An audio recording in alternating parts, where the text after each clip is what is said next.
Donc du coup, ça reste un calcul théorique.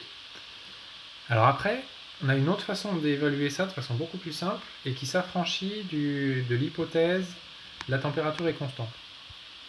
Donc là, c'est l'idée qui est la suivante, qui était proposée à la question 3. La question 3, on vous disait déterminer la masse en utilisant le fait que les Gaulois avaient peur que le ciel leur tombe sur la tête.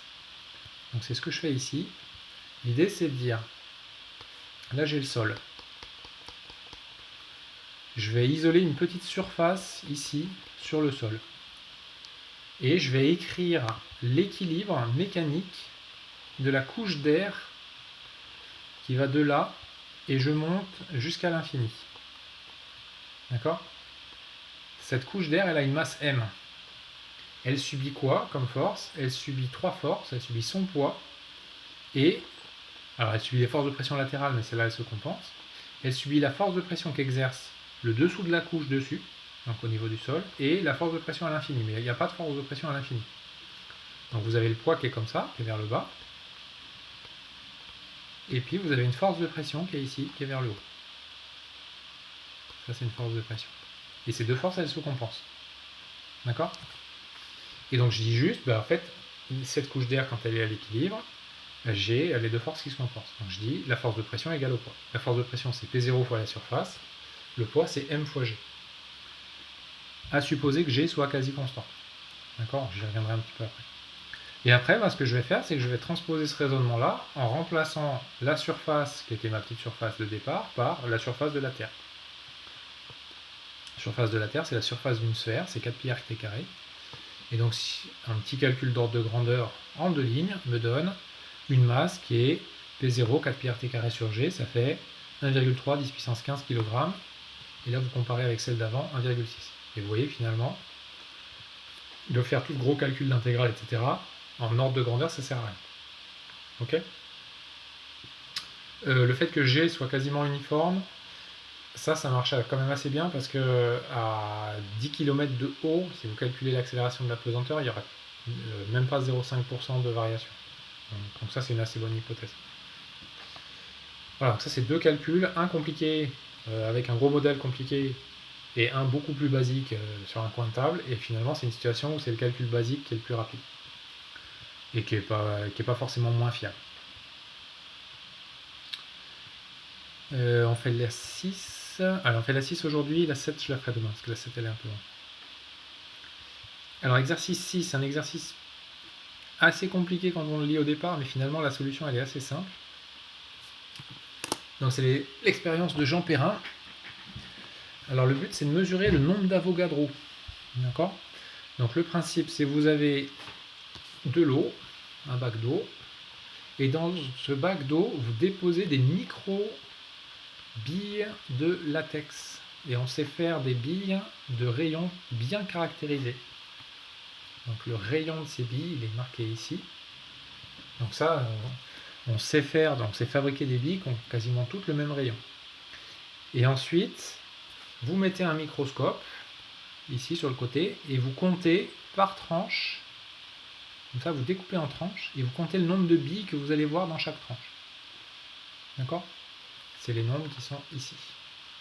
Merci. J'ai fait quoi là ? Tac. Voilà. Hop là. Ces nombres-là. Ok ? Et le but, c'est qu'à partir de ces deux valeurs-là, on estime le nombre d'Avogadro. Alors pour ça, on vous dit, par analogie avec une atmosphère gazeuse, montrer que le nombre de sphères par unité de volume peut se mettre sous la forme n étoile de z égale n étoile de 0 exponentielle moins z sur h.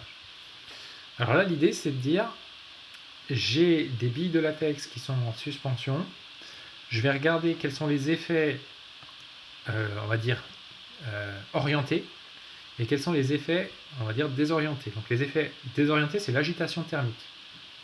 Comment je caractérise l'agitation thermique ? Je la caractérise par KBT.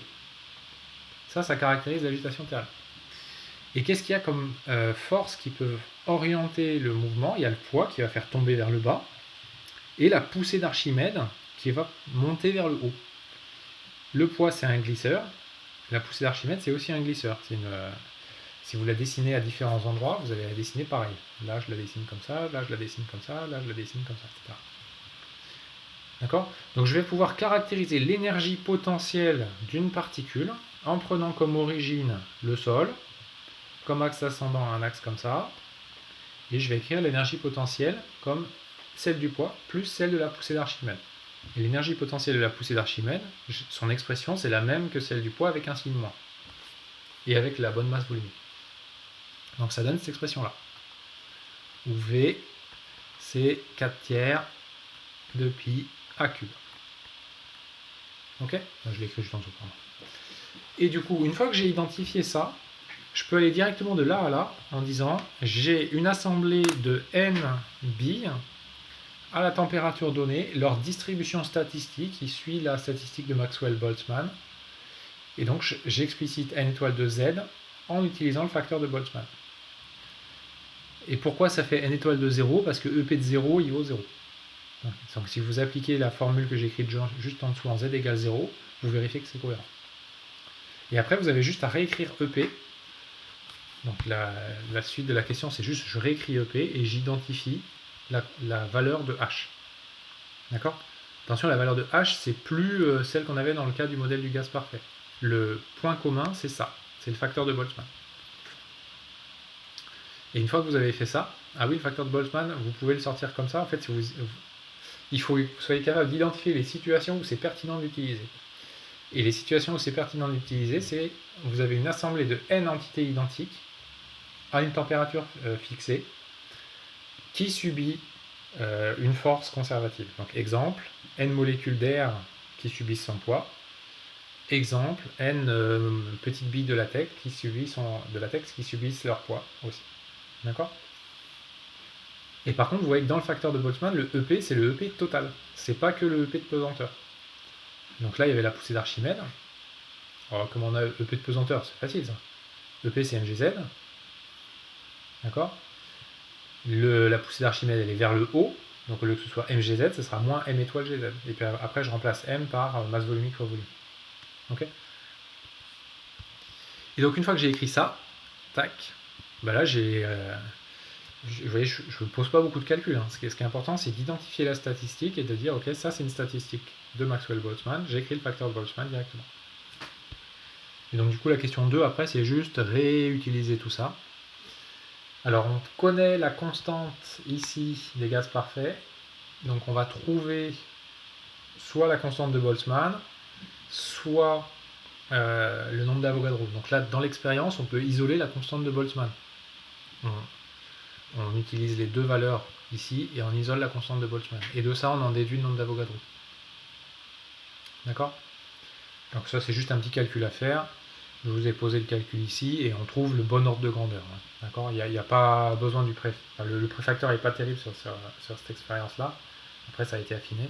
Mais au moins, on trouve le bon ordre de grandeur. Voilà, ça c'était l'expérience de Jean Perrin. Le tube à essai, je le ferai demain. D'accord? Donc je vais m'arrêter là pour aujourd'hui. Comme ça, vous aurez fait une séance